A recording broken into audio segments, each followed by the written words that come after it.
At Passaporte, we came to know Ahmed when he was a political refugee, applying for asylum as a refugee, since he was displaced from his homeland Gaza in 2023. A bit more than a year ago, Ahmed became a co-worker at Passaporte.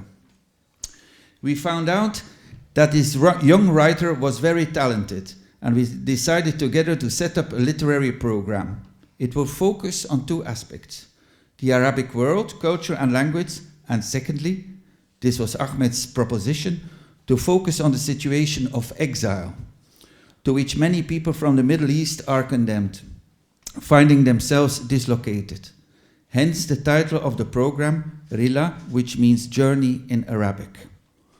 As an international house of literature in the heart of Europe, we thought it was our duty to find a way to shake hands with the rich Arabic literary tradition and to talk about things that matter today.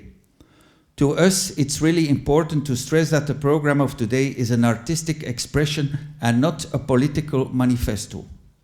This means the focus in this program is on the production of poetry, prose, and music in the Middle East. We do not know enough in Belgium and their artists and writers. Meanwhile, we are fully aware of the fact that it would be really strange not to talk about the daily news and the dangerous state of the world today. In the beginning of last summer, Ahmed was granted the Belgian nationality. 1 week later, the Belgian king stated in his yearly speech at the national holiday on July 21st that the situation in Gaza, quote unquote, is lingering way too long and it has become a disgrace for mankind. I found it a remarkable coincidence with Ahmed's Belgian citizenship. If you don't mind, just 2 minutes, I would like to share you a personal anecdote before I pass on the mic. In 2018, I invited the great Syrian Palestinian poet Gayet Al-Madoun, who lives in Europe, to appear at the weekend of public talks and events. In my naivety, I thought I had more or less understood the issue of exile. The title of the talks was Unsettled. So I had more or less understand the issue of exile until Gayet took me by the arm. Picture you this. He had just come across one of the festival's musicians, trumpeter Yaman Martini, who had found shelter in Ostend on the Belgian coast. It appeared to be a warm but also surreal reunion of these two guys. On the terrace of the subway snack bar in front of the train station in Bruges. Gayet and Yaman had attended the music academy in Damascus together as teenagers, and they had not seen each other for 15 years. As Gayet took me by the arm, he said to me, "You know, Hendrik, I really don't know why I have to meet Yaman after 15 years in Bruges. I don't know why I have to live in Stockholm. I don't know why I have never seen my grandmother from Gaza in my whole life, because it is forbidden to meet." This simple statement said it all. I felt the situation of exile of RIHLA until the marrow of my bones. Ladies and gentlemen, I wanted to share this story with you. So let me conclude. At last, we are proud. There's no connection. Let me conclude. We are very proud to welcome and host these magnificent artists in words and music of this evening. So, dear Ahmed, the floor is yours. Where is he? Okay.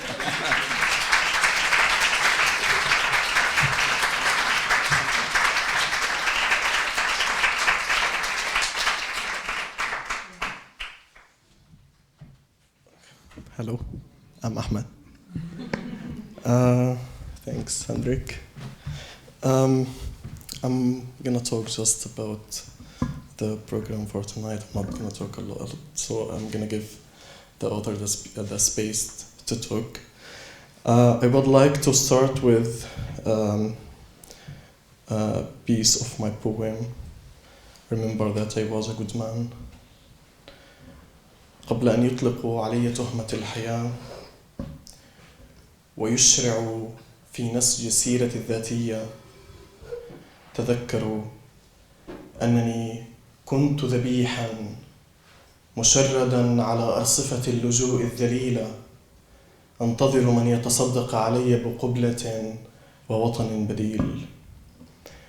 Before they charge me with a crime flive and begin weaving my biography, remember, I was a sacrifice, a vagrant on the humiliating curbs of refuge, waiting for someone to offer me a kiss, another homeland. Why the kiss? Because, quite simply, without love, we will not survive. We will fall like autumn leaves as exiles fall, sick, weary, tortured, and suspended in the fast ebbs we call life. And were it not for the love that rescued me from the misery and harshness of the experience, RIHLA would never have been born. Made possible with the full support of the Passaporta family.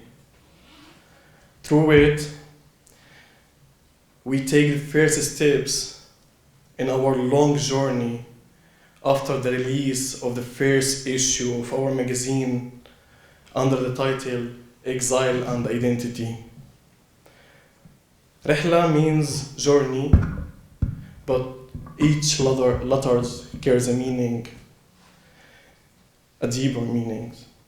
Roots, identity, home, language, and alienation.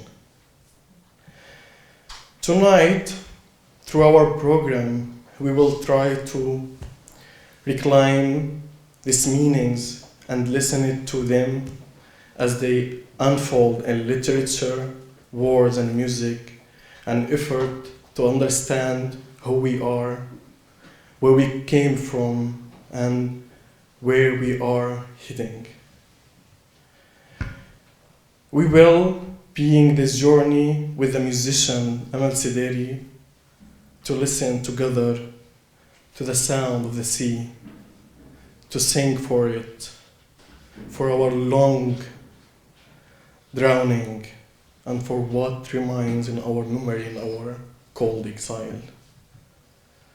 Next, both the writer Karim Abualroos and the poet Alaa Hassanien will take us on a weave of a language, each presenting a poem that moves along the edge of the home and longing for it.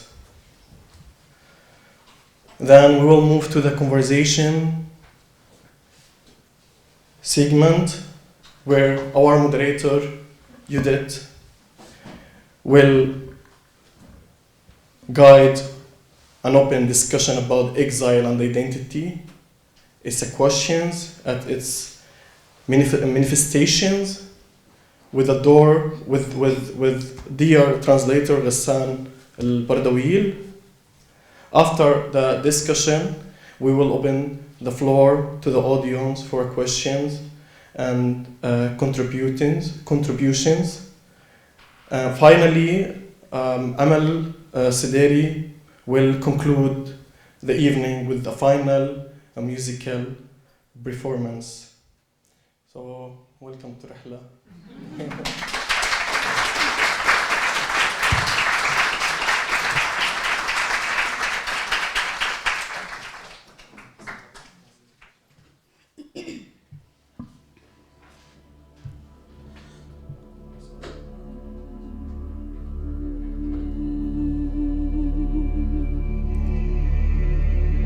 جيت وادعك يا طار الغاية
المطار أحياه مطرح حبيبي لا تنزلونا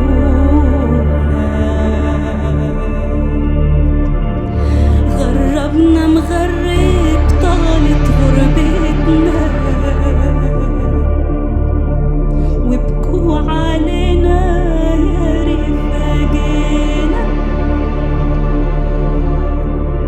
بالله انسهرتوا تجيبوا سيرتنا بالله اندبكتوا تتذكرونا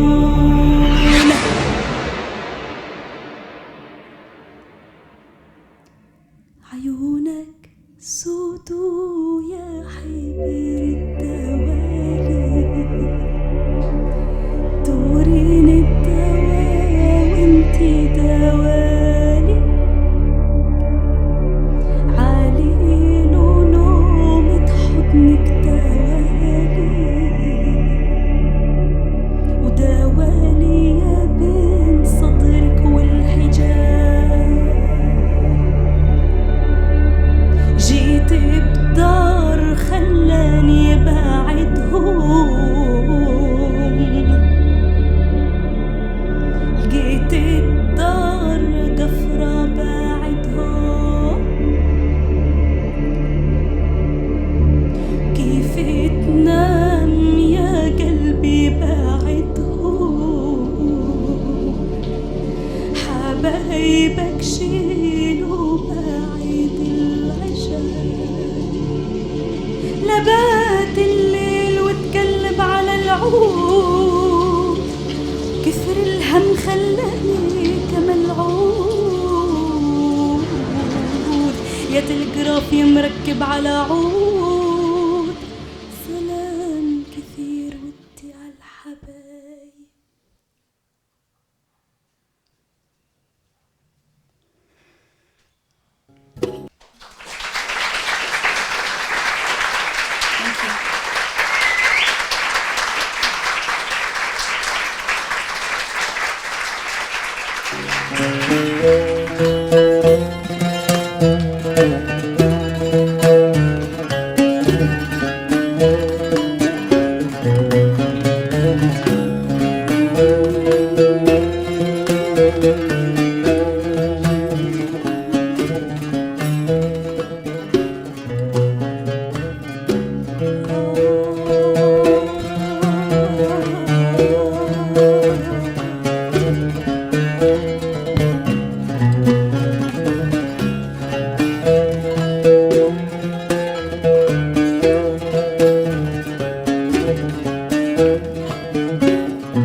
في البحور نار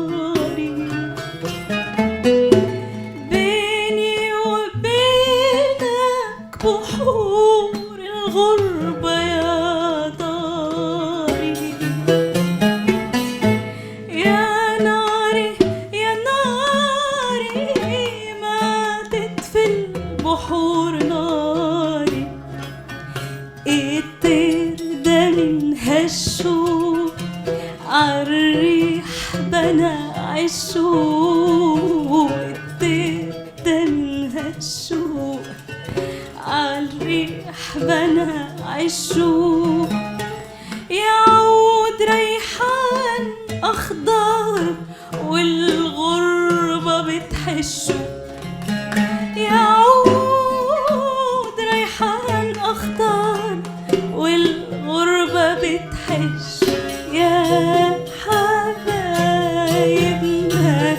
فين وحشتونا لسه فاكرنا ولا نسيتونا يا حبايبنا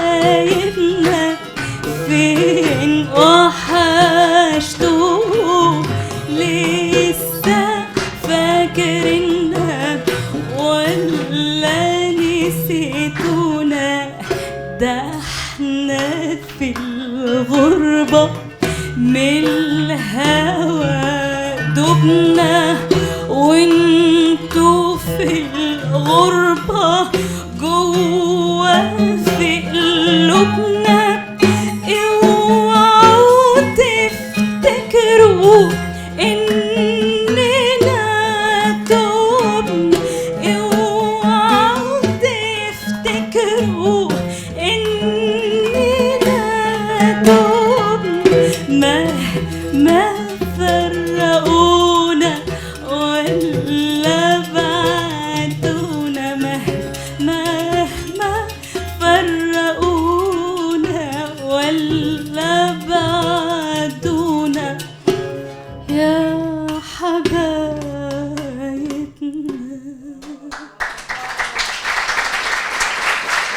شكرا. ميرسي. ثانك يو.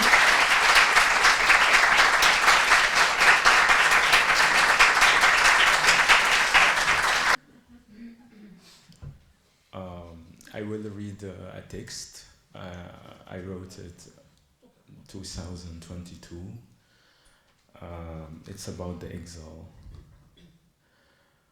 أقف هنا بين مرايا الذات المتشظية وليس في ما يدل على الطريق. وجهي خريطة تذوب كلما اقترب منها ضوء كأنها تخاف الوضوح تخاف أن تقرأ.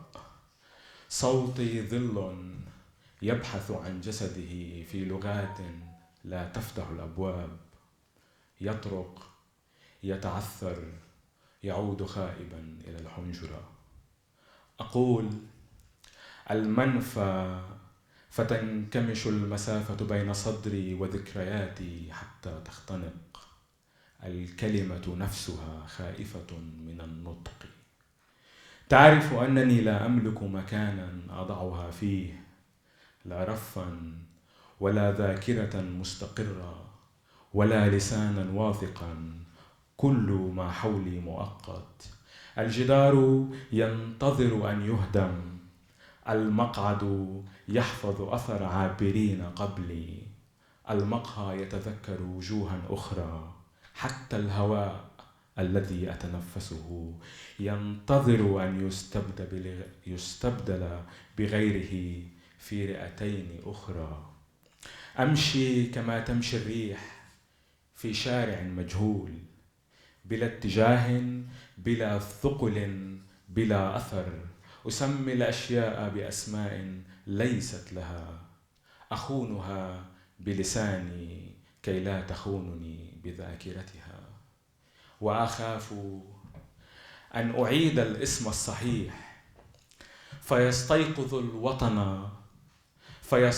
الوطن من نومه الطويل ويسألني أين كنت ولن أعرف كيف أجيب. أنا الذي لم يعد يشبهني. أراه في الصور القديمة فأظنه غريبا ولم أصبح أحدا سواه. هذا الكائن المعلق بين زمنين الهارب من ماض والخائف من مستقبل المقيم في فاصلة لا تنتهي. تعلمت أن أتنفس كمن يعتذر من الهواء أن آخذ حصتي بصمت دون أن أثقل على أحد. تعلمت أن أضحك كي لا يسمعني الغياب ويتعرف علي، أن أكتب كي لا أتعفن في الصمت، كي أثبت أنني ما زلت هنا في مكان ما حتى ولو لم يكن لي. كل شيء ثقيل حين لا تملكه. الذاكرة أثقل من الحجارة التي بنيت بها البيوت، والكلمة أثقل من الجرح حين تنطق في غير موطنها. الحقيبة هي جسدي الوحيد حين أحاول أن أقنع العالم أن لي وزنا يسمح بالمرور، أن لي حقا في أن أشغل حيزا ولو كان مؤقتا، ولو كان على الهامش. لا تسألني من أين أتيت، فالمكان لم يعد يتذكرني، ولا أنا أجرؤ على تذكره كاملا. والزمن يتصرف كما لو أنه لم يمر بي أبدا، يتجاوزني، ينساني في محطة وسطى. أنا نقطة انكسار تمشي على قدمين، جملة نطقت في غير سياقها فصارت لغوا، ظل يبحث عن صاحبه في مطار مغلق، في ردهات لا تنتهي، تحت ضوء نيون بارد. في الليل حين يهدأ كل شيء ويخلو الوجود من الشهود، أسمع الأشياء تتذكر أصواتها القديمة. كوب الماء يتنهد كأنه يحن إلى نهر، والنافذة ترتجف كمن تتهيأ للبكاء أو للهروب. أقول في نفسي ربما لم أخرج من هناك، ربما ما زلت واقفا في المكان نفسه. وهذا كله حلم طويل لمنفى يحلم أنه منفي، أو ربما خرجت من الجسد وبقيت في اللغة. أسكن الكلمات كما يسكن الميت قبره، بلا حركة بلا ضوء، لكن بكامل الوعي. المنفى ليس نقيض الوطن. المنفى هو ما يحدث حين يطول الانتظار حتى يصير طبيعة، حين تتحول الذاكرة إلى جلد ثان لا يمكن خلعه دون نزيف، دون أن تأخذ معه لحما حيا وعروقا وتاريخا. المنفى هو أن تصير غريبا في كل مكان، في الذي تركته لأنك تركته، وفي الذي وصلت إليه لأنك وصلت متأخرا. أن تكون الفاصلة بين جملتين، النقطة التي لا تنتمي لأي سطر. أكتب لأتذكر أنني ما زلت أتنفس.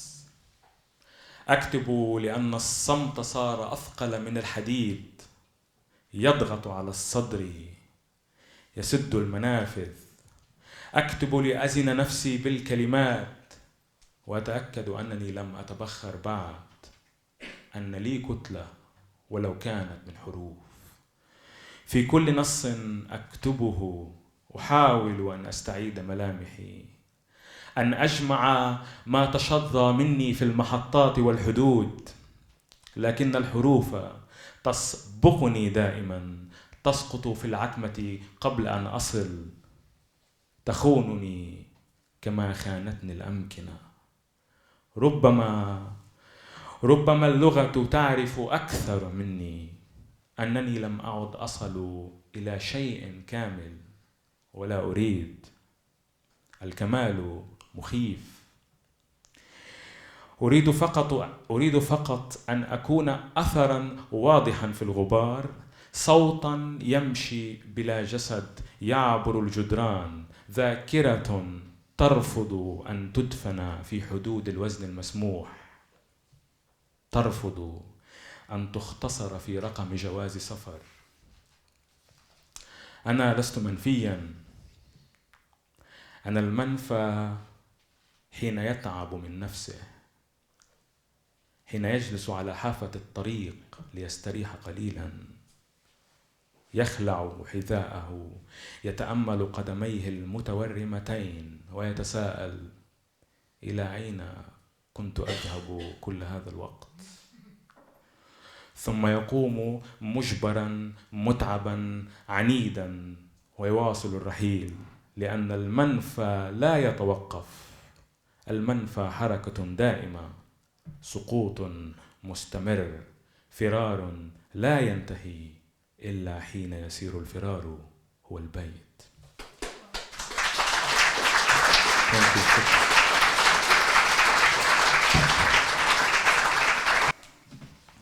بحثاً عن منزل ما.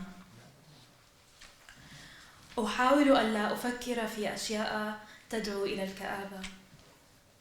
في الأيام الماضية التي لم أغادر خلالها المنزل، في الإحباط المفاجئ الذي يرافق نهاية الحفلات، 10 محطات القادمة التي قد تحملني إلى منزل ما. جميع أحلامي الأخيرة تدور في منزل طفولتي، وأحاول ألا أفكر في السبب وراء ذلك، فالمنزل تحول إلى صالة عزاء، وكل يوم أحلم بشخص يموت فيه. لم يعد لهذا المنزل وجود سوى في أحلامي، غادرناه واحداً واحداً مثل طيور تفر من حريق ما، وغادره والداي أيضاً إلى طرق غير متقاطعة. بقي والدي وحده في منفاه، سكن غرفة صغيرة ومفروشة وأخذ يتقلب في الكوابيس. يقول بأنه لم ينم منذ 30 عاماً، ويريد العودة إلى وطنه لينام بأمان في المنزل. لا يجرؤ والدي على قولها الصراحة، لكنه يعلم أن ما من منزل هناك بانتظاره، وأن 30 نهاراً في المنفى لم تكن كافية لإنشاء منزل ما، فالغربة التي يعيشها متأصلة في رئتيه، وقد انتقل مرضه إلى أجهزتنا التنفسية حتى صار التنفس جارحاً، وتحولنا إلى عائلة تسعل كثيراً. أضاع والدي حياته عند زقاق ما، وجعلنا كلنا ندور معه بحثاً عنها. قال إن معنى حياتنا يتمثل في العودة ذات يوم إلى منزل لم نولد أصلاً فيه. مشيت خلف خطواته بادئ الأمر. بحثت أولاً في الأمكنة التي بحث فيها. أردت منزلاً للعائلة يوقف هجراتها المستمرة. حكى لي والدي عن أبيه الذي ولد كل ابن من أبنائه في مدينة مختلفة، وكذلك فعل والدي. أسقطنا جميعاً في صحراء بعيدة، ولم يعرف وهو يفر من عائلته قبل 30 عاماً أنه الشقي الذي حمل لعنة السلالة. سألت والدي: لماذا نمسح الأرض بأقدامنا ونتيه هذا التيه؟ أدركت ذلك وأنا أعد المنازل التي تنقلت فيها، فقد عشت في 11 منزلاً حتى الآن، ثم أقسمت ذات يوم أنني لن أبحث عن منزل بعد الآن. سأذهب إلى بلاد بعيدة وأنجو من العائلة. ردد والدي كثيراً أنه سيموت في منفاه، وأنه يعلم يقيناً أنه لن يعود إلى بلده أبداً. حكى باكياً أنه فر من منزله غاضباً ذات يوم، رفع رأسه إلى السماء ودعا بأن يعيش غريباً وأن يموت كذلك.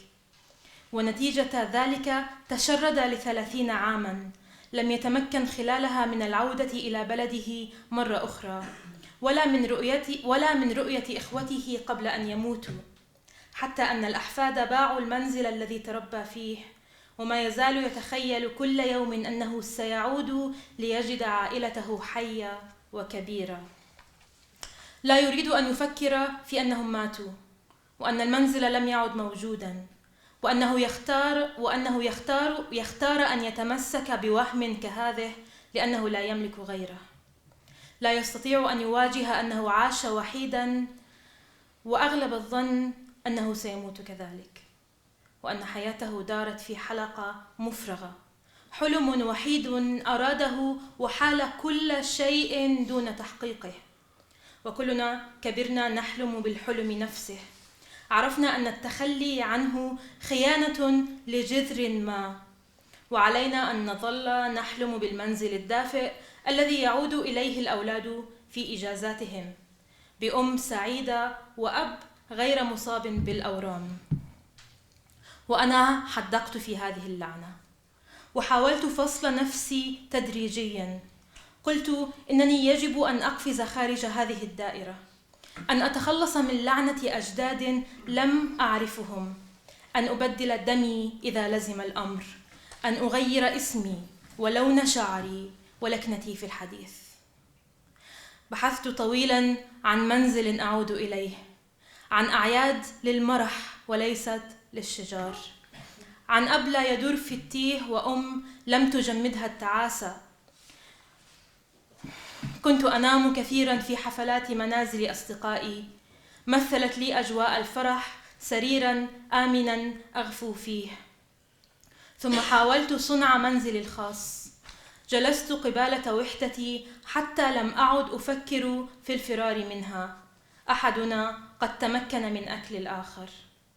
بدأت بصنع حفلاتي الخاصة ودعوة الكثير من الناس طوال الوقت. حلمت بمنزل سعيد وقلت بأني سأصنع واحداً، لكن بعد مدة لم تعد فكرة المنزل تعني لي شيئاً. قلت ذات مرة لرجل أواعده بأني لا أحتاج إلى منزل، فالغيوم والطيور ليست لديهما فكرة المنزل هذه، وأنا مجرد غيمة أيضاً في نهاية المطاف. لم أعرف أني أكذب حين قلت ذلك. لا أستطيع أن أكشف كذبي الخاص. تباهيت أمام نفسي بأني استطعت القفز خارج كرم الأجداد، وأني سأتنقل في بلاد الله مثل طائر، لكن نسيت بأن الله لم يخلقني طائراً، وأني مجرد إنسان يريد في النهاية أن يعود إلى منزل ما. ركبت السيارة إلى مطار القاهرة وكنت غاضبة جداً، إلى حد أنني لم أرغب في الحديث إلى أمي. غزا تقزز شديد جلدي كله، وأردت فقط أن أغادر سريعاً، أن أغادر قبل أن أختنق أو أغص. أردت أن أبتعد عن أمي، عن المنزل الذي تحلق في سمائه لعنات كثيرة، أخوة طيبون وعالقون في دوائرهم قلت لن يخرجوا منها، وأنا لا أحتاج سوى أن أفر بعيداً. لكن اليوم وأنا أحاول التعامل مع فكرة أنني لن أعود حتى سنوات طويلة، وأنا أقلب جواز السفر الذي يجب قريباً أن أنسى أمره، وأنا أفكر غاضبة بالاسم الجديد الذي أود أن أختاره لنفسي. أدركت شيئاً وكان مثل سهم مشتعل ينغرس في قلبي، مثل نور التمع على سيف بارد فوق رقبتي. أدركت أن والدي فر مثلي غاضباً ذات يوم، وبفراره انتقلت اللعنة من جيل إلى آخر. أدركت وإحساس بالخديعة غمر جسدي كله، أنني بطريقة ما أقوم بالشيء نفسه.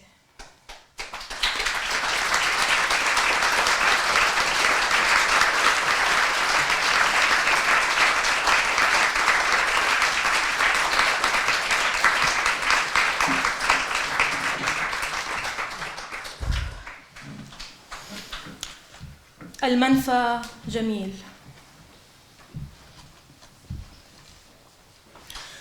كل يوم سأقول بأن المنفى جميل، وسأكتب عن أمي باعتبارها بنتاً صغيرة لها ضفائر. سأحن إلى الوطن مثلما يحن الجنود إلى أمهاتهم. سأنظر إلى عروق الخضراء، إلى هذا البرد في العظام. سأقول بأن الشتاء سيمر سريعا وإن شاء الله في العام القادم سأعتاد البرد. حتى لو كنت لا أؤمن بالله كثيرا ولا أحب المطر أو النهارات الباردة. حتى وإن كنت مشغولة بكتابة قصيدة في هاتفي عن عبور الشارع. كل يوم سأمشي. سأضحك في وجوه الأصدقاء حتى لو أن قلبي ينغز ولا ينبض، ولن أقول يا أصدقائي أنا متعبة من البرد والخطوات وغياب الشمس، من أشياء صغيرة ليست كالجراح التي جئت بها من بلادي. أعرفها وأستطيع أن أسميها، لكني لن أشير إليها. لن أقول بأني هربت من بلادي كما يهرب أرنب من مسلخ. سأقول بأن بلادي جميلة، وسأغني بلادي بلادي مع كل جماعة تمشي وأظنهم ذاهبين إلى ميدان ما، مع كل جماعة تضحك وتذهب لتشتري الخبز. لن أقول بأن خطوتي ثقيلة وأن أمي لفظتني كما تلفظ جرذا. سأقول بأنها بنت صغيرة لها ضفائر ولا تعرف بعد كيف تفتح باب القفص للعصافير.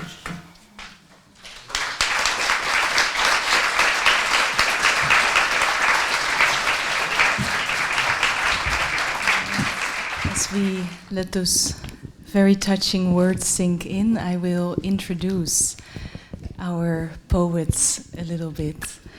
First, Alaa Hassanien. She's a poet, a journalist, a critic and filmmaker of Egyptian origin. And she was born in 1996 and grew up in Saudi Arabia. And then she studied drama and criticism at the Higher Institute of Theatrical Arts in Cairo. And then she has been living in France since 2022. She has published 4 poetry collections, 1 short story collection, as well as made a film called Where Did You Come From? She received the UNESCO Prize for Classical Arabic Poetry in Paris in 2015. Currently, she works in journalism and film criticism, and her works have been translated into English, French, and Spanish. And our next poet is Karim Abualroos. He's a Palestinian writer and novelist from Gaza, currently residing here in Belgium. He's a researcher and research coordinator, specializing in Middle Eastern and North African affairs, with a particular focus on Israeli-Palestinian issues. He's also a human rights activist, and he holds a master's degree in political science and a bachelor's degree also in political science. And his first novel was published in 2018, titled, in English translation, A Drowning Man Who Doesn't Try to Survive. And he's currently working on his second novel, titled Scars Map, and it will be also translated into English, right? This year still, probably. All right. Both of you, welcome. Thank you for being here. We are going to have a conversation on themes that are related to the first issue of the magazine. So we touch on some themes now, but then we invite you to pick up the magazine and explore that further afterwards. And Karim, may I start with you? When I read your work, and also when we just now listen to your poem, I notice many places and locations, and therefore also sites of movement, such as airports, countries, border crossings, stations, roadsides, cities, cafes, refugee camps, perhaps even the space between past and future, and commas, areas on the blank page of the text. And I was wondering whether you would like to talk a little bit now about these locations and how they might help us understand that theme of exile and identity, after which this first issue of the magazine was named. Yes. Hello again. Thank you, Judith, for this introduction, and thank you, Ahmed, for this organizing this beautiful event. And also I want to thank Passaporta for this space that it gives to us to talk about our experience and also to share thoughts with people. It's for locations. I mean, when you think about it, that someone who is growing up seeing the places all the time in pictures. I mean, I was born in Gaza Strip in the refugee camp in Rafah specifically. And I start to see the life. I start to be aware about what's life, what's concepts, what's people, what's society, what's groups of people around me. And I also recognized what is exactly the place I'm living in. But after that, there was the Israeli siege on Gaza Strip. So they closed all the area from everywhere, from every side. And I grew up inside. So every place for me was picture. I couldn't go out, no one can come in. So till like age 23, I was seeing everything in this world as pictures. So when I left Gaza Strip in 2019, I start as a kid. I start to see life from zero. It's like, okay, this day is my day one. I want to know what is river. I want to know what is airport. I want to see mountain. I want to see desert. I want to see bridge. All of these concepts I knew, not just me, also my generation. I mean the generation after a siege. We were just trying to discover these concepts, to live in it. So I left to Lebanon to study in 2019. It was experience for exploring the world, also exploring myself in this big world. Because the Gaza Strip was really small place. For example, if you want to go from point in the south to the maximum to the north, it's just 35 minutes by car. And for me to go from Rafah crossing to Cairo 8 hours by car in a row, it was something big. I cannot hold it. It's too much for me. So this is how and this is why locations affected and also reflect on me that, okay, exile is not just a place, it's not like just a geography, it's not like to live abroad or so far from your homeland, but it's also to discover the concepts that you grow up but you never experience. And here in Belgium, if I want to talk about the experience living here, to see, for example, being alone in a place, it was big. It was important to stay in the field, nothing around you, there is no sounds. It's exile for me. This is how I can make a definition for it. I mean, in my experience, and I cannot say for everyone, I mean, I'm talking about myself. So, yeah. And a specific other location is perhaps that of the home, or of the absence of the home. Could you reflect a bit on that also in relation to writing and literature? And I know you work a lot on memory as well. Yeah. When I left Gaza Strip, I lost the home physically. I don't have home anymore. So I tried to create it. So when I remember, like, for example, my room in Lebanon, in Beirut, I tried to make it like my room in Gaza. I did my best, but it didn't work. So then I thought, okay, this place will never be like my place. I need to lose the home itself. This concept, it's really tough to take a decision to lose it, because you will never do it again. Because home for me is not the place itself, it's not the walls, it's not the picture, it's not your bed, it's not like how your house was looking. It's the laugh of your mom in the corridor when she's running between the kitchen to your room, cleaning in the house. It's like your father jokes when he's drinking coffee in the morning. It's like your brothers when they are fighting. This is home, and I lose it. I lose it, and I will never make it again. So then when I acknowledge this, when I understand that, okay, for now, it's different definition of home, I will make it home, but in different perspective. It's trying to make it like me. Trying to make it like, okay, at least it's a place that I can feel myself in it, which is really hard. So room in Lebanon, room in Tunisia, room in Emirates, room in Belgium, all of these rooms, it's not the same. They don't look the same. The feeling inside them, they were not the same. The memories I have there, it's not the same.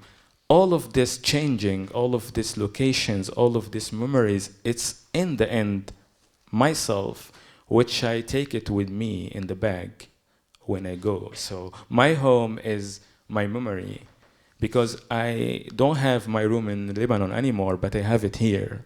I have it here. So my room in Tunisia, I don't have it anymore. My room in Gaza, which is, yeah, I really like it, I don't have it anymore, but I have it in my memory.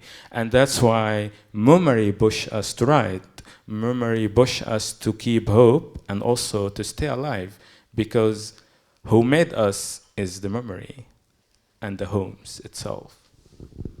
Thank you. Before, Alaa, I go to you, I introduce also our translator, Hassan Badawil. He's a Palestinian cultural worker and artist based here in Brussels, and he's very humbly sitting on the front row, but doing very important work.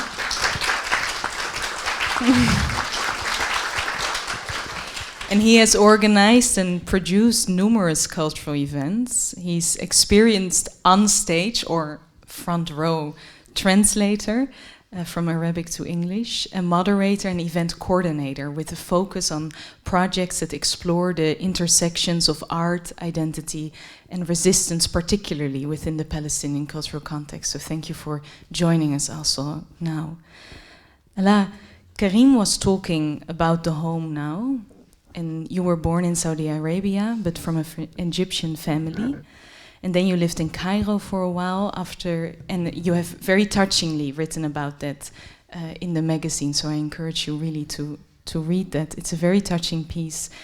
May I ask this question to you? What does the home mean to you, and what role do literature and writing play for you in making sense of that term also? Hello everyone again. I just want to mention that I prefer tonight to speak in Arabic because I want to give my own language a space to exist and to be heard, and especially with my beautiful Egyptian accent. Also, to be honest, there is also a second reason. Since I was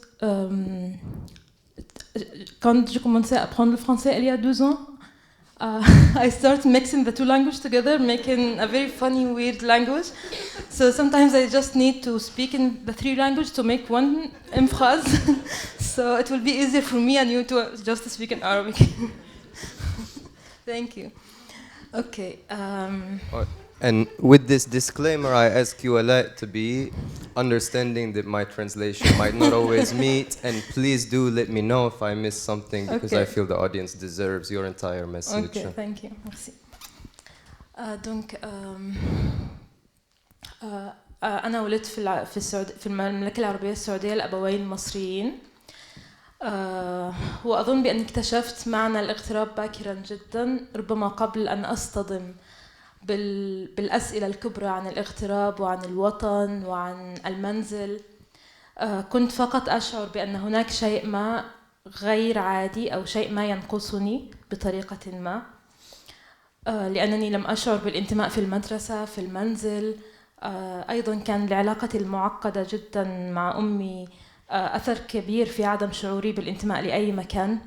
لذلك حاولت جاهدة جدا أن أن أعثر على انتماءاتي الخاصة. حاولت أن أعثر على انتماءاتي الخاصة جدا. Okay, sorry. What Alaa is saying, I was born in Saudi to Egyptian parents, and this creates the situation that exile is a personal identity before even Alaa can question this identity with the correct words and the terminology. And this extends to the home and school, and with the relationship with Alaa's mother and the relationship with peers, and that it was a life goal to try and find this belonging out of the feeling of exile.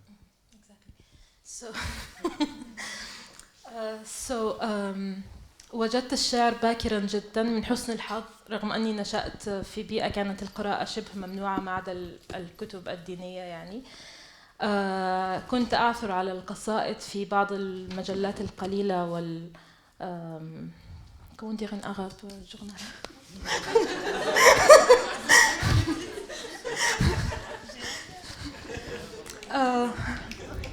newspapers anyway.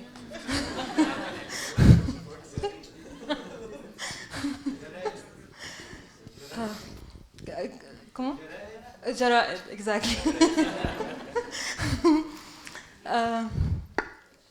لذلك كان الشعر هو مخبئي أو المكان الذي أشعر معه بالأمان، أشعر معه بالانتماء. بدأت بكتابة القصائد ممكن في عمر 7 سنوات أو 8 سنوات، منذ أن تعلمت الكتابة وأنا أكتب، لا لهدف سوى أني وجدت نفسي في الكتابة. ولا أعرف لماذا هذه الفكرة، فكرة أني أكتب، أخافت مجتمعي، أخافت عائلتي. والدي وهو صديق شخصي لي حتى الآن، يعني هو والدي ولكن صديقي في الآن ذاته، كان خائف من فكرة أني أكتب. وفيما بعد حققت جميع مخاوف يعني حققت جميع مخاوف، لأني بدأت أكتب عن جميع التابوهات في المجتمع، في العائلة، بدأت أصطدم بالسلطة، بدأت أصطدم بالمجتمع، بدأت أصطدم بالأعراف والتقاليد المجتمعية والدينية، وهذا صنع العديد من المشكلات لاحقا اضطر هو طبعا أن يتحملها.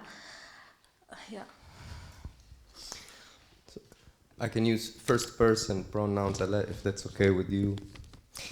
I found myself, all that self that was difficult to find, I found through poetry and through reading newspapers, and that poetry became a safe space.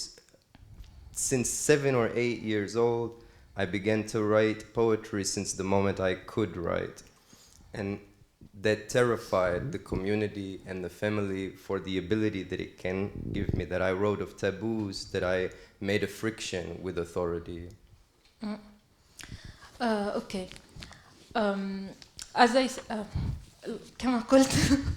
كما قلت سابقا، كان الشعر هو المساحة الآمنة الوحيدة التي أتحرك فيها، أحاول من خلالها أن أفهم نفسي، أن أفهم لماذا مثلا الناس يتصرفون بهذا الشكل، لماذا أمي بعيدة، لماذا طرحت العديد من الأسئلة،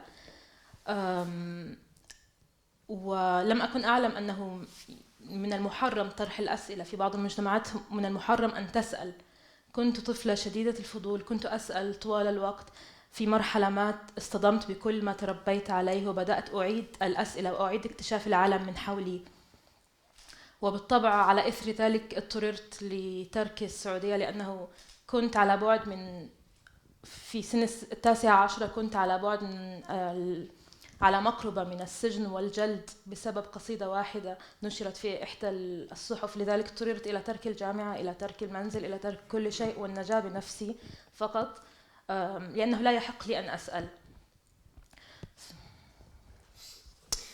Being a safe space to understand myself invited me to question everything, and I began to question to a point that was concerning, again, to family and to the community. And that repeated exploration led to a situation that was threatening, life-threatening, which forced me to leave Saudi at 17 or 18? 19 years old.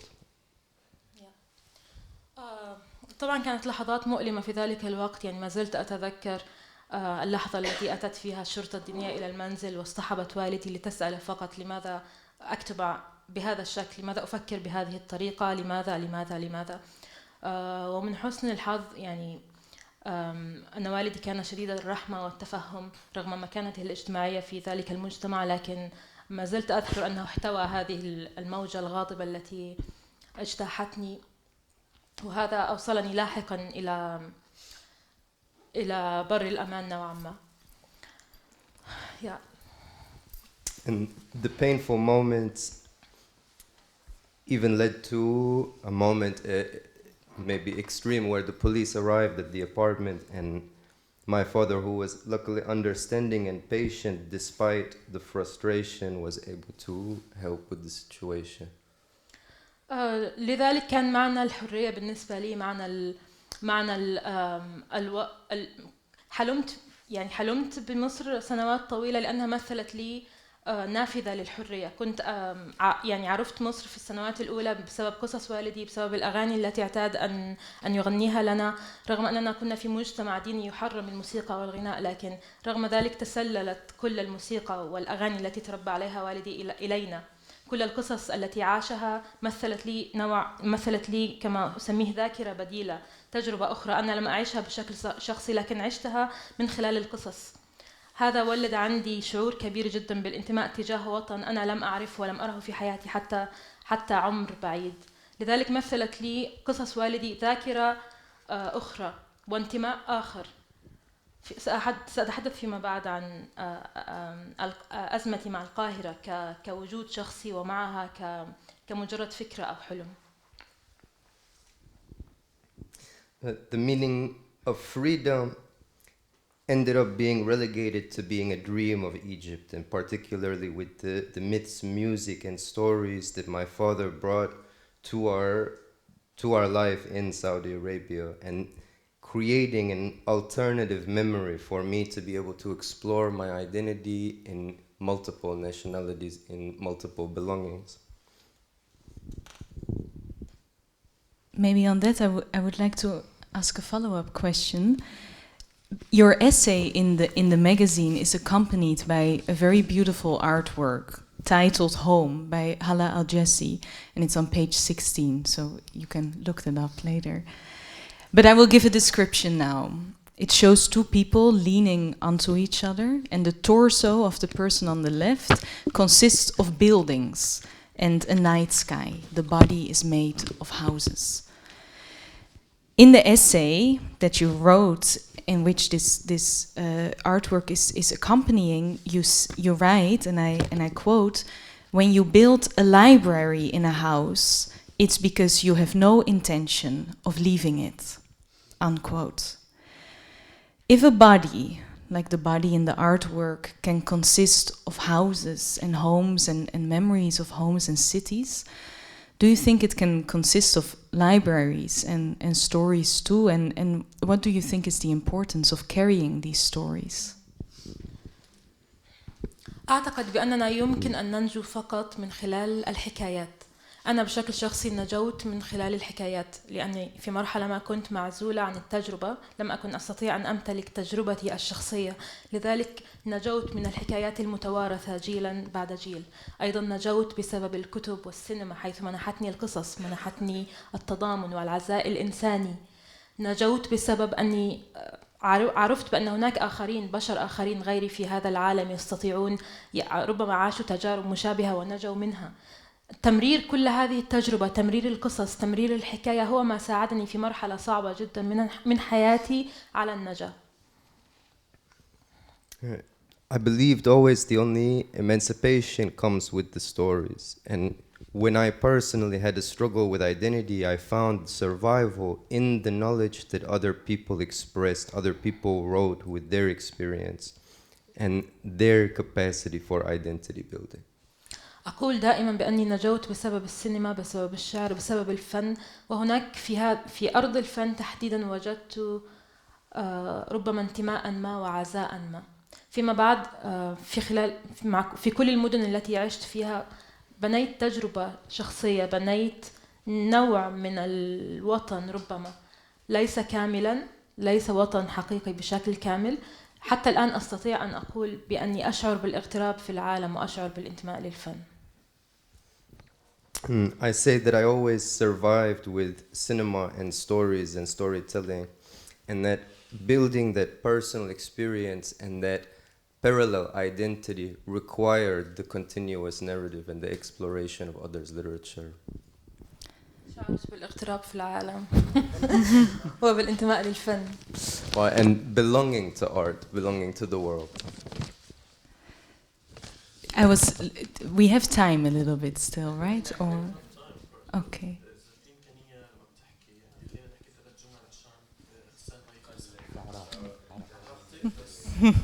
As much as you want, don't worry.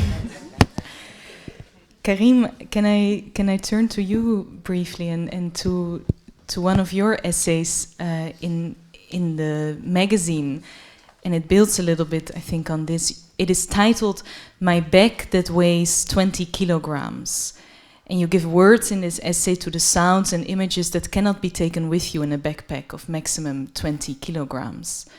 And at the same time, although you use language also to then give form and take that in a way with you, at the same time you write, language has actually also become something heavy that is taking up space in that backpack of 20 kilograms, therefore leaving less space for other things. And I know that in your first book you also think about, in your second, on the idea of language under siege.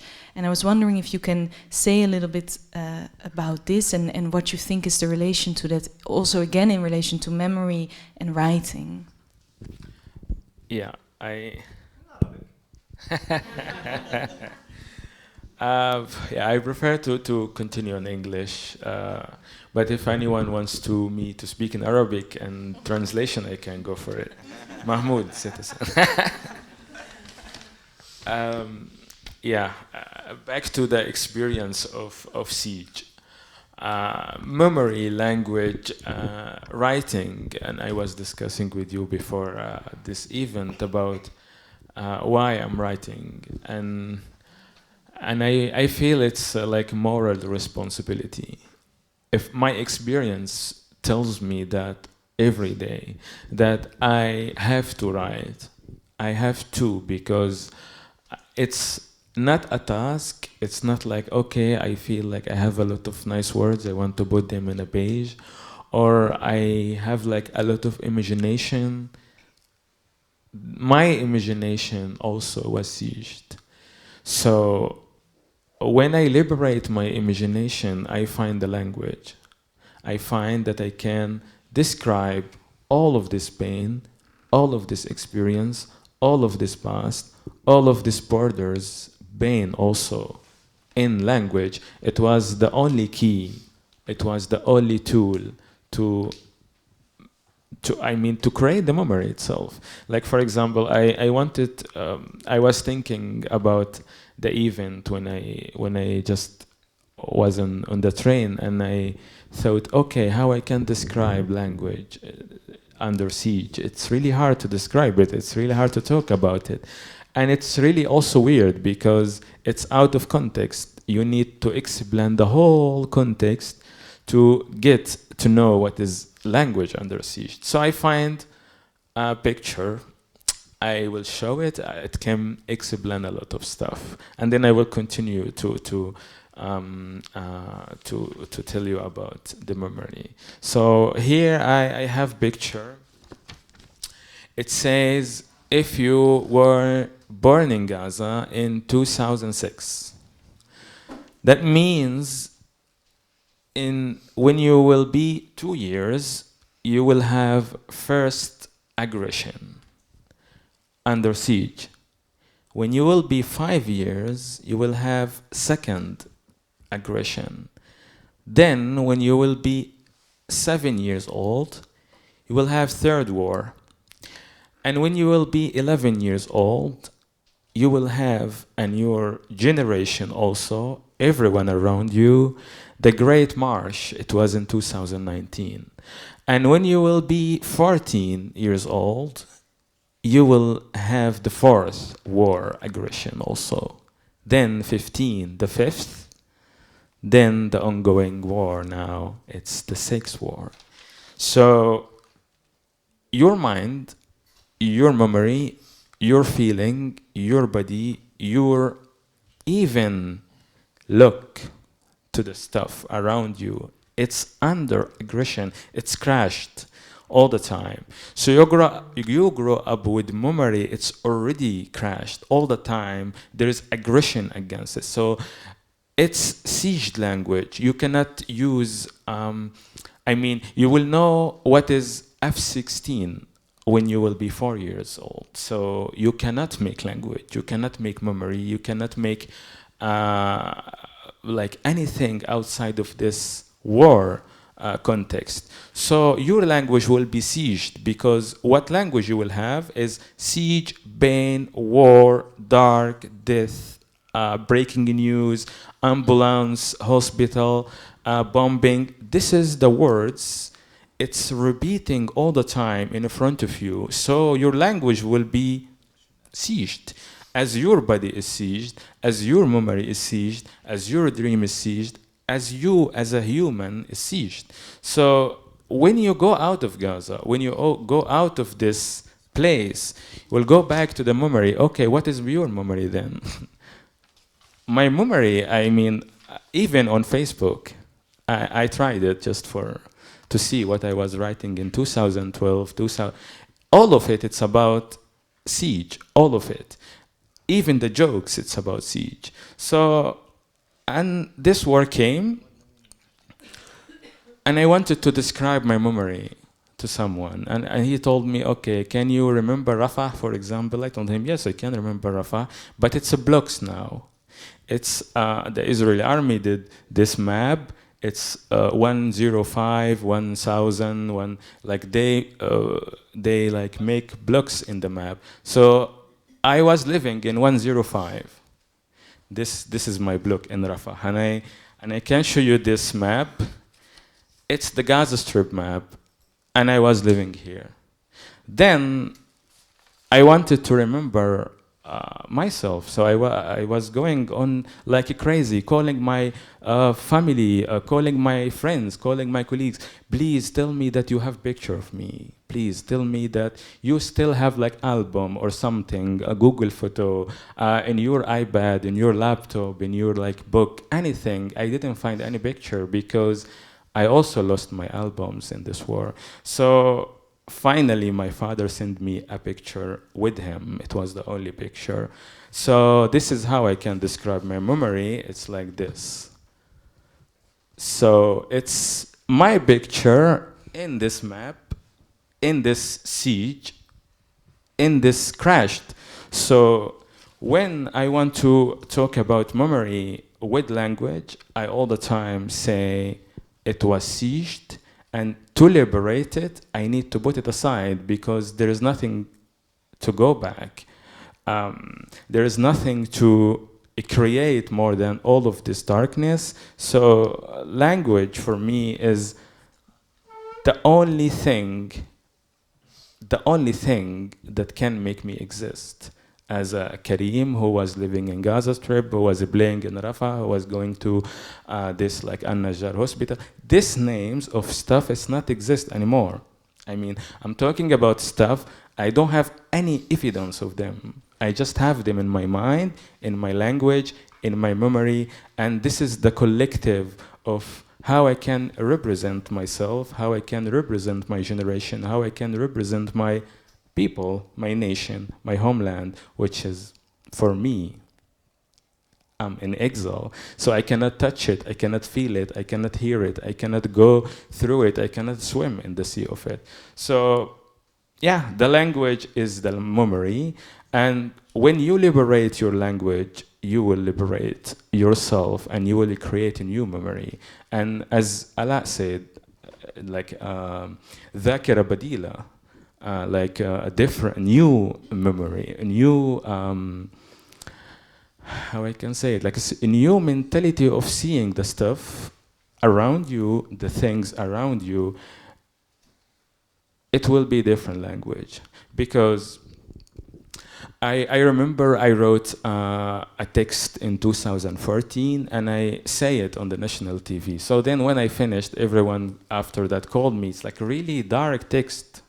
It's really, what is this? It's like a lot of death in it. It's like they're complaining, why you are really dark like that? You are just 19 years old. And I said, yeah, what you want me to write about?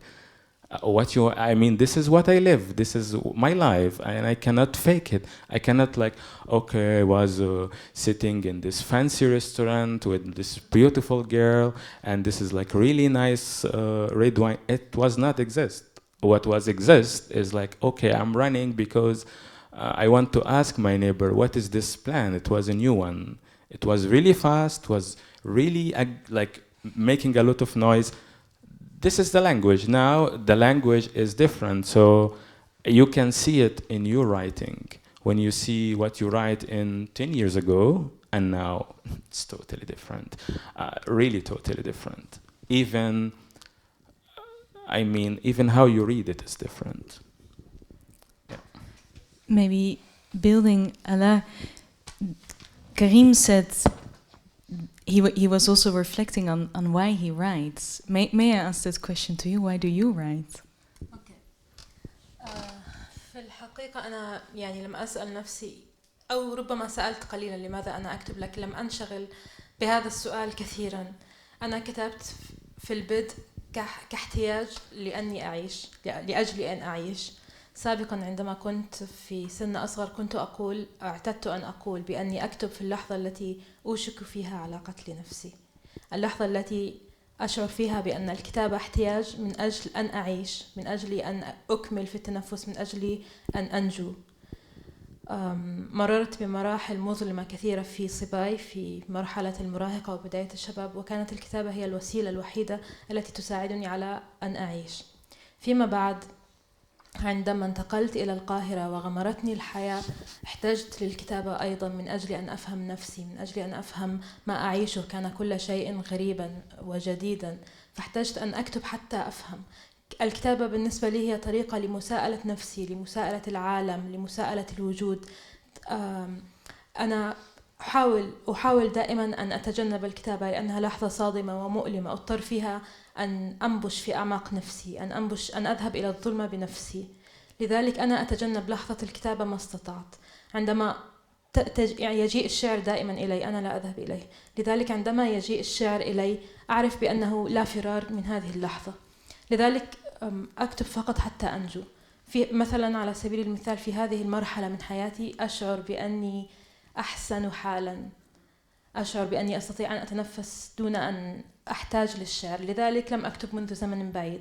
عندما فقط أمر بلحظات مؤلمة في حياتي أحتاج للكتابة من أجل أن أعيش.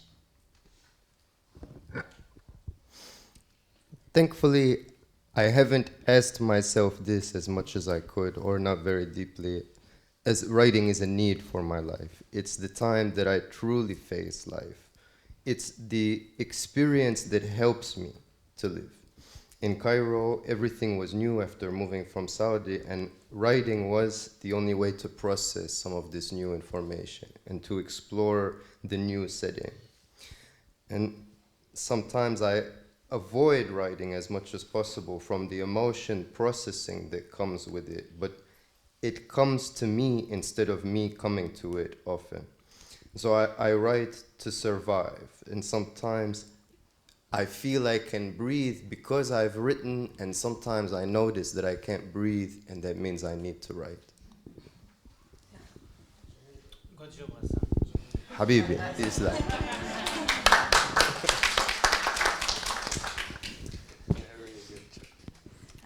Yeah, please continue if you would like. I'm keeping an eye on time, but we're good, I think. So please take as much time. أنا أود فقط أن أتحدث قليلا عن علاقتي بمدينتي الجميلة جدا. المدينة التي أحبها أكثر من أي مكان في العالم هي مدينة القاهرة. على الرغم من أني عشت فيها 5 سنوات فقط، لكن ربما لأول مرة في حياتي شعرت بحب لمدينة ما. في القاهرة عشت لأول مرة جميع تجاربي. في القاهرة أحببت وفارقت وتشاجرت وعشت لوحدي وأقمت حفلات في منزلي. القاهرة منحتني كل شيء، ثم للأسف أخذت مني كل شيء.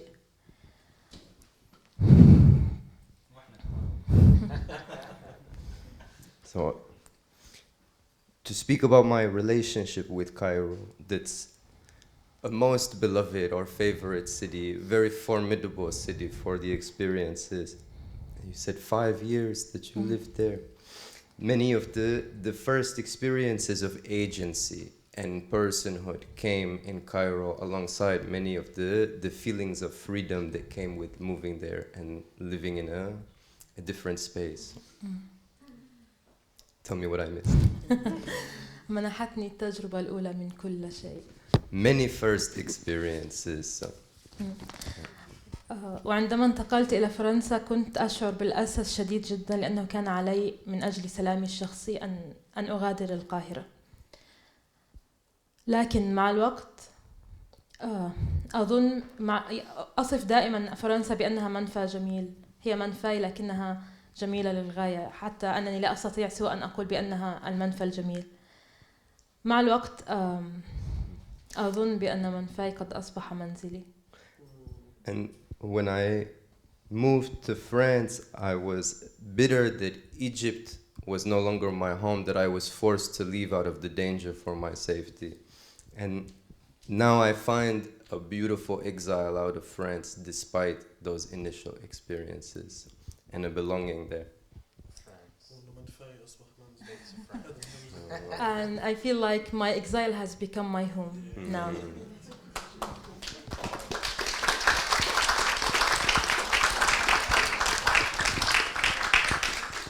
Karim, do you want to respond to that? I saw you nodding a lot.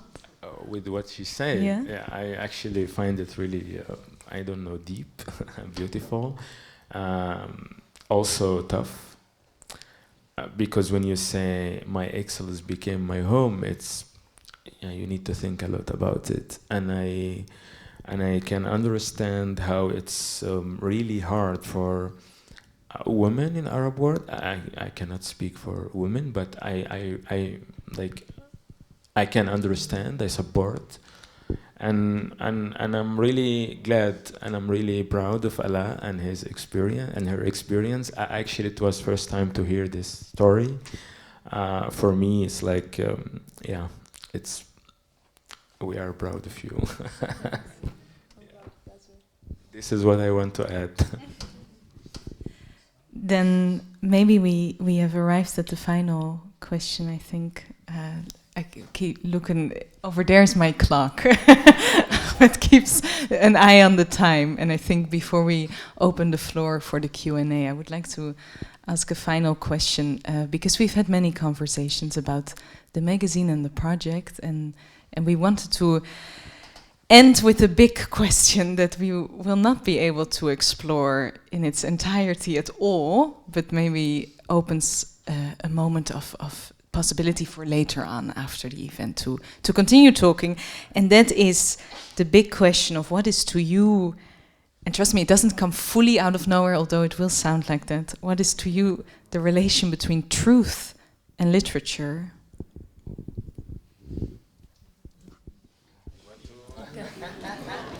I'm running away from this. No, but I mean, before writing, let's talk about reading. And I want to imagine my mind and my... this is really annoying, sorry. Yeah, I mean, if I want to go back when I was 10, and my mind is like a bottle. So, and the reading and the books and the knowledge I had and I take every day, it's like water in this bottle. This is how you start to question stuff. Because without knowledge, you cannot question anything. Without knowledge, you cannot move in your life, even one step. And I remember a quiet quote for Ali bin Abi Talib. He's a Muslim figure. He was saying, as advice to his friend, if you want to move, you need to have a knowledge, you need to read.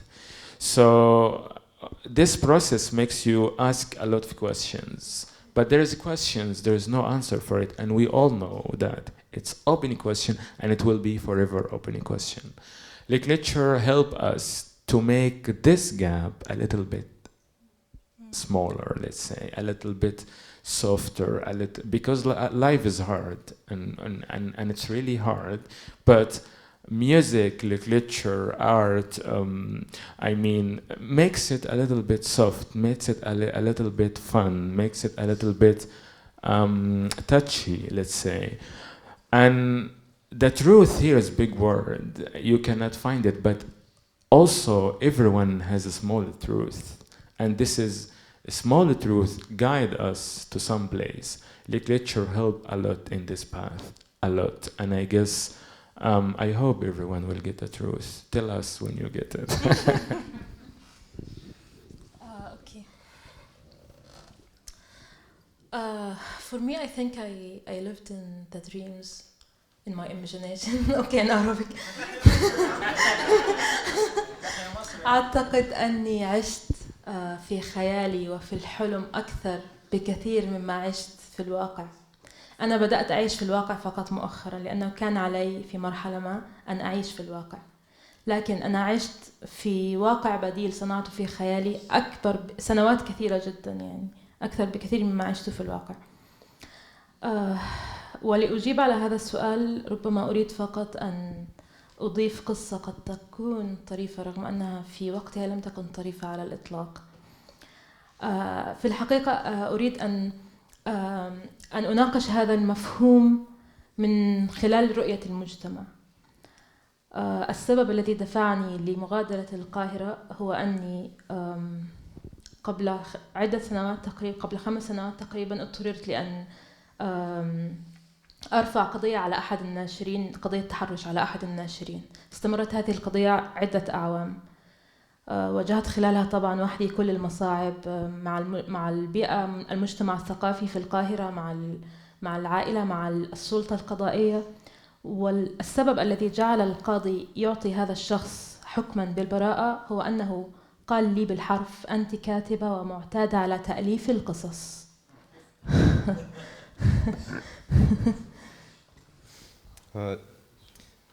So I began to live in an alternative truth for a long time, and this, as you mentioned, I want to describe this from a societal perspective by referring back to these experiences from 5 years ago, the reason that we left Cairo, and the story of being harassed by a publisher with a social ease in the literary environment in Cairo openly, and then to be told by the authorities that raising a case on this publisher of harassment, or to be told in response to raising this case that as an author I'm accustomed to making up stories, or you are accustomed to making up stories. The ability to make stories. So they don't really know what's the limits between the truth and the imagination. For me, I lived in my imagination a lot, but I always knew what's the limits between them. But I don't know. For some people it can be hard. Thank you, Karim and Alaa. Thank you. We have short time for some questions. 3 questions, I believe, maximum. Not too much time. And I believe there is a mic somewhere. There's a mic over there. And there's someone who will pass the mic around. So if you have a question to our poets. And we have a translator, so.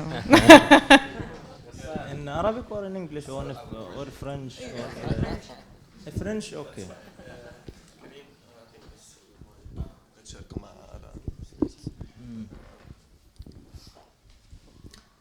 أحكي منيح ولا أخبص يقولها؟ دعيني أعبر عن إعجابي بالشعر فإن الشعر تعبير العرب. Want to express my appreciation for the poetry because poetry is the culture of Arabs, or the soul of being Arab in the Arabic language. ما العربي متقلص على الإنجليزي ولا لا؟ أول شيء بدي عينين الصبية جميلة جدا. هذه بديش أترجمها. لا ترجمها كمشكاة فيها مصباح زي ما بقول. said your eyes is very beautiful. He's right though. بدي أسألك آلاء هل كان اسم القاهرة حسيتي فيه إنه اسم وصفة في آن معا؟ So, can you consider the name of Cairo to be a description and an experience and an identity at the same time? فعلا القاهرة من اسمها هي المدينة التي تقهر أبنائها. أنا شعرت بالقهر في القاهرة كما لم أشعر به في أي مدينة في حياتي، على الرغم من أني أحببت هذه المدينة كما لم أحب أي مكان آخر في حياتي. فنعم القاهرة للأسف تقهرك باسما، يعني تقهرك وأنت تستقبل هذا القهر للأسف بكل حب يعني. Well, this will be difficult to translate, but Cairo can be crushing, and this is parallel with the name of Cairo. The word Qahira in Arabic is derived from the verb of being crushed or being oppressed. And your experience with Cairo is a very literal experience of this, that the crushing weight that the city and the social environment of the city can bring required your exit or your exile even further. كل وجود في القاهرة هو صراع للبقاء. أنا عندما عشت في القاهرة عرفت بأن هذه المدينة لا أستطيع أن أكبر فيها، لا أستطيع أن أنجب فيها أطفال، لا أستطيع أن أعيش الحياة دون محاولة للنجاة. That the experience of living in Cairo is a consistent battle for survival, and that it was difficult, if not impossible, for me to see a future on the horizon, to see growing a family or creating roots in the city. And that created the feeling that I need to unroot and root elsewhere.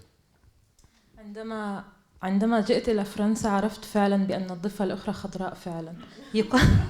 يقولون دائما بأن الضفة الأخرى دائما خضراء، لكن في بعض الأحيان تكون خضراء فعلا.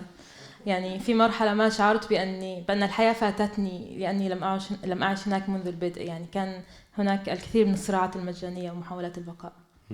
And living in Paris really proved to me that the other side can be greener, and that we always assume this of the other side, but living this has been encouraging and has been that root that's providing value for that.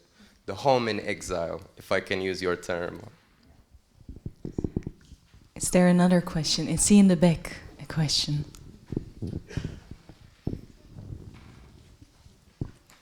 I have a question for both of you. What is your favorite word in Arabic that cannot be translated to any other language? تفضل. I don't know if there is translation for it or not, but it's called al-hiyam. Al-hiyam. So in Arabic language, there is 14 degrees of love.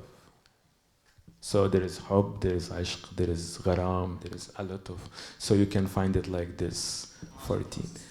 The highest level of love, the highest level of being in love with someone, it's called al-hiyam, which is like you are in their body, you are in their heart, you are in their mind, you live like as you them. Yeah, this word, it's really intense and it's really beautiful. I like it a lot, and I like the story behind it. I don't think there is translation for it. Okay, for me, I will go so far a little bit. I will mention an Egyptian word. It comes from the old Egyptian language, and I know maybe it's not the place to say it, but I know it's so hard to translate it. I never find the same meaning in any language. It's a word, you see it when you want to say no, but it's a big no. No. Okay, just ask ChatGPT about it. It's aha. It's the word of aha. It's coming from the old Egyptian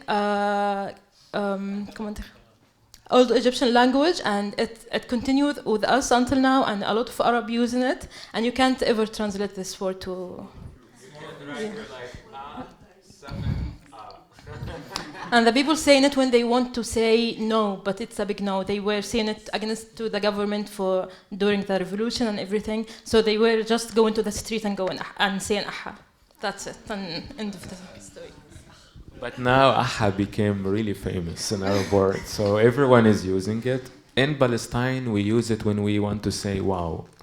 Like if like someone say something beautiful and say wow, we say aha. Yeah, and thank you. Thank you. You're welcome for teaching you this beautiful word. And a final question over there. Yes. And the mic is coming to you. It comes. Okay. First, thank you so much. I actually told my friend here also when she asked the question, I will be my. So yeah, before you said it, so we agree about it. First, thank you both, and thanks for the moderator, and thank you, Ahmed, for this beautiful evening. I found I start with Alaa. It's interesting that you actually talked about finding home in exile. And I still, and especially since you just came here recently, and the struggle I see in your poetry, it's despite having men as a power and patriarchies that actually destroyed a lot of your life, you know, you only mention your father as the beautiful man in your life have guided you, which is interesting. And you give him more space, but then you give the space a lot to the authority, you know, as if you're fighting authorities. Even most of your stories about authority, and I mean, it's a space, very little space have been given to patriarchic infrastructure. Why? When it is about patriarchy, you know, and that balance, I see it unfair in the infrastructure of authorities. That's first question to you. To Karim, I like that you found home in your memory, you know, and I like that you found, I'm actually agree with you. I'm also the exile. I'm not exiled, I'm the exile. I'm walking exile. And I agree with you on that. I personally always find myself in this space, you know, but I didn't find myself in the memory. I'm glad that you found it. However, in your memory, I lack one thing. I feel like it's a bit individualistic. Like you've very much focused, I don't know, maybe we have just the limited capacities you have, but I want you to extend on that. If possible, I didn't see the traumas or the other memories of your great-grandparents or your father or others. You really focus on the siege a lot. You know, I feel like my memory, you know, for example, if I try to adopt your theology and I say I'm the memory, and the first one I see is my grandmother who have escaped the Nakba and went from ethnic cleansing after the Israeli ethnic cleanse, all those people. This is where I'm seeing my memory, and then I see the memory of my father, and I see this continuous infrastructure that has become a big part of my memory. So where are those people in your memory, since it is your home? Thank you. And maybe we keep the answers, because these are big questions, a bit short, and then we take them later with us in the conversation, if that's possible, because we have beautiful music performance still. You want me to start? Okay. Yeah, thank you so much. Thank you, Majid, for this question. It's really important. But here I'm talking about my generation. When I talk about my generation, I have everything in history as a story. Like, for example, I didn't see my grandparents. They were dead when I was a kid, so they didn't tell me everything about their stories. So I hold the story of Nakba and the Palestinian history, the long Palestinian history, the rich Palestinian history, from individual reading. I mean, it was that, okay, I read a little bit in the school, I read a little bit from my neighborhoods, but it was also my individual reading. So I know Palestine, not just from the story of Nakba. It's bigger than this. It's richer than this. And I'm not stuck in Nakba story, because I guess everyone knows about Nakba more than they know about siege, because siege in Gaza Strip, we need, as a Palestinian, as a people who lived there, as a people who suffered from it, to talk about it more and more and more and more. Why? Because if you go to any library, take any book about Palestine, literally you will not find anything about siege. So this era in the Palestinian history, it's important for me because I'm representing my generation. So I want to talk about my generation's story, which no one tells it. Also, because it's the most horrific, barbaric way to make people suffer. There is no siege in the war except in Gaza. No, there is no siege in the world in Gaza. What Israel did in 2006, I don't want to go a lot in politics, but directly, it's a place who is 365 kilometers. They close it like this. They make it a prison without roof. The sky was open, but you cannot reach it. So this, people will see it like militarily stuff, like red lines, you cannot move, you cannot get in, but it's more horrific than this. Imagine generations grow up in a place without knowing anything, even their national identity, by the way, because Gaza people, they never meet other Palestinians. They, like, I met Palestinians from West Bank first time in my life, 2023. I never saw them before. So the siege also didn't make me meet my people themselves. So that's why I find it more important not to put the other history aside, but because linked to what's going on now in Gaza Strip, it's important to know why these people before 7th of October, how they were left, why they were like this, what is the context, and from the memory and the stories, and also the conditions, and like, let's say, the generation no one talk about. Like all the time we say children in Gaza, children in Gaza, children in Gaza. That's true, but what about these children? Who is these children? I mean, I can consider myself children also, because this is the generation everyone wants to keep it silent. And I will, as a moral responsibility, will not allow it personally. So yeah, that's, I guess, my answer. Thank you.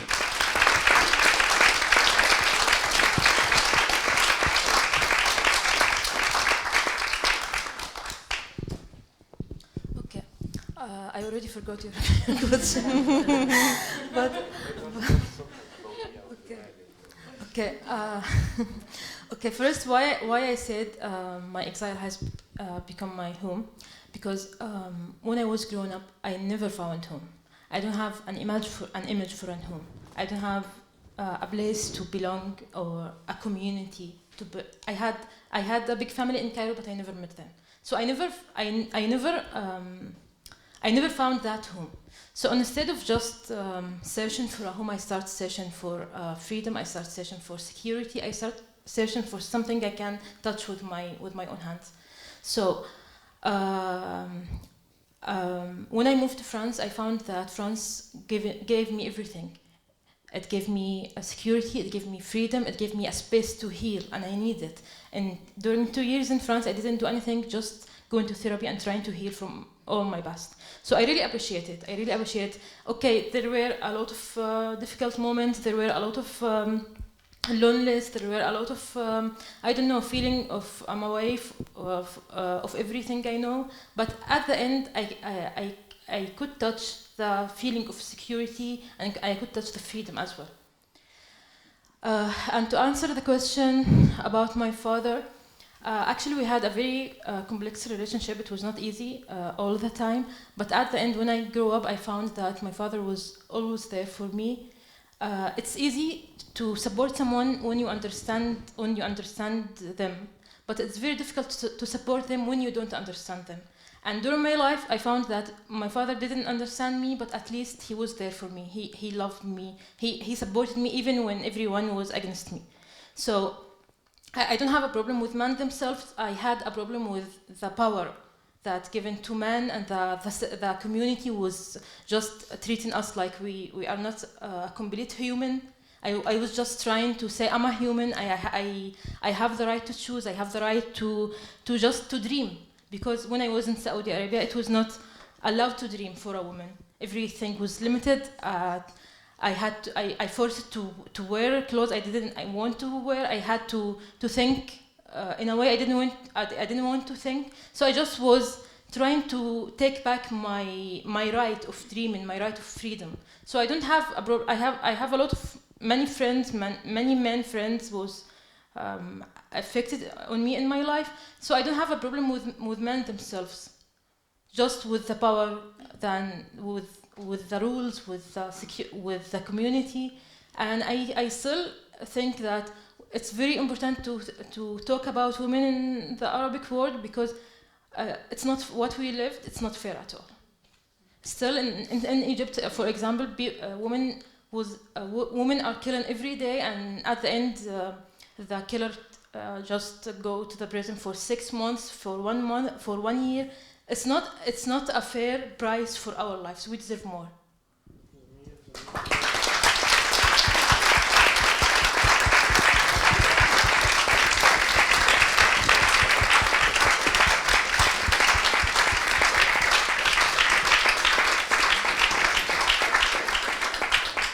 All right. I am sure that after the event, if you have some more questions, you can come up to our speakers. But now, before we go to that moment, let me actually introduce one person who hasn't been introduced yet. Amel Sdiri is a Tunisian vocal artist, as you have already heard, whose work bridges classical operatic singing with Arabic music, jazz, and gospel. And she started her musical journey as a violinist at the age of 5 already. And then later she found her voice in lyrical singing, as especially we heard earlier during the event. And she developed a style that is both technically refined and emotionally resonant. She has a degree in music and musicology from the Higher Institute of Music in Tunis. And currently you're pursuing an advanced studies in lyrical singing at the Royal Conservatory here in Brussels. You have performed in Tunisia, France, Germany, Belgium, and the US. And your work explores the intersections of heritage, voice, and memory, themes we have been exploring tonight and that are currently being explored in the magazine. So after our final performance and after the evening is done, I invite you to pick up that magazine and dive a bit further into those themes. And Amel, may I welcome you on the stage.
عارف يا هوا ايه الحكاية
هدي يا بحر هدي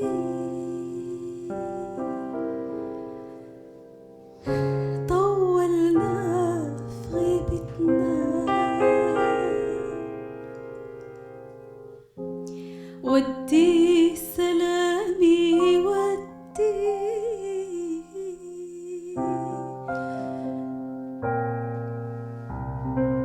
للأرض اللي ربتنا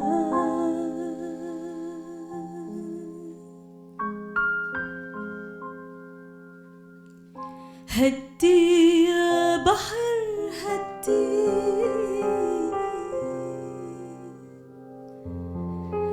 طولنا في غيبتنا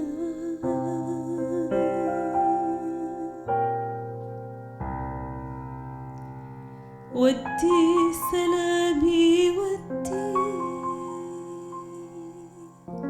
للأرض اللي ربتنا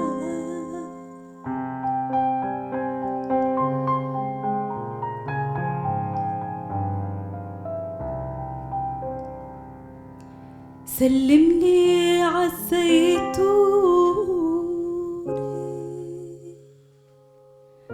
على أهلي اللي ربوني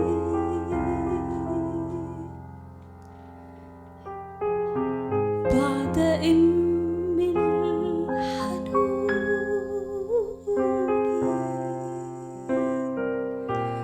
بتشمشم بمخدتنا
سلم سلم عبلادي تربة بي وجدادي بعده العصفور الشادي بيغرد لعودتنا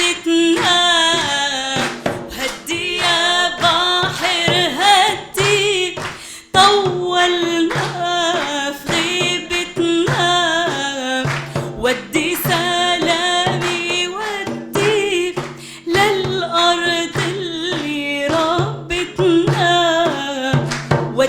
سلامي يا نجوم عالبيادر والكروم، وبعد الفراش بتحوم عم تستنطر عودتنا. وهدي يا بحر هدي طولنا في غيبتنا، ودي سلامي ودي للأرض اللي ربتنا. وعهد الله وعهد الثوار ما بنسى حقك يا دار، ومهما طولنا المشوار راجع لك يا ديرتنا.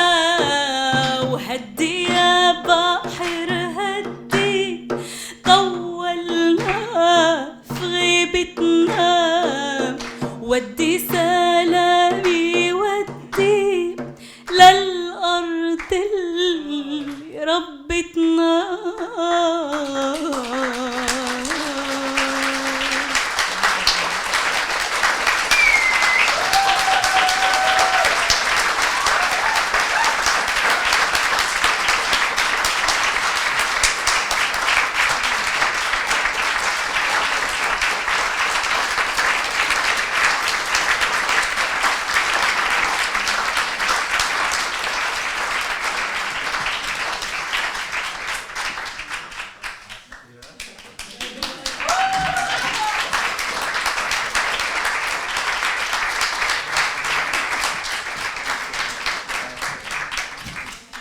Okay. I think it's enough for tonight. Thanks for being here tonight, and to everyone who participate and contributes in this evening. And you're welcome to pay the magazine, the first issue of RIHLA magazine. And we have also open bar now. Another journey, no? Thanks.